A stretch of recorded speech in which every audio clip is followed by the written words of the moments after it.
নমস্কার বন্ধুরা, কিচেন হাউসে সবাইকে স্বাগত। আজকে মেনুতে রান্না করেছি, দেখাচ্ছি উচ্ছেলো ভাজা মাছের তেল দিয়ে, বড় মাছের ঝোল হবে আলু বেগুন দিয়ে, সেটা পরে দেখাবো। দেখো আছে করলা মাছের টক করেছি।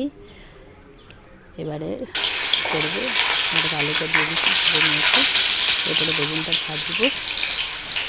আলুটা ভাজা হয়ে গেছে,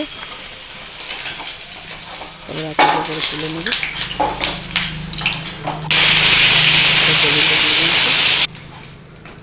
বেগুনটা ভাজা হয়ে গেছে, এবার তেলে দিয়ে দেবো তেজপাতা, কালো জিরে, এবারে আদা পেঁয়াজ রসুন বাটা দিয়ে দেবো।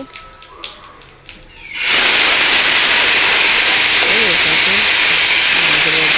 নিয়ে দেবো চিলি পাউডার, ধীরে ধীরে দিয়ে নেড়ে করে জল দিয়ে দেবো।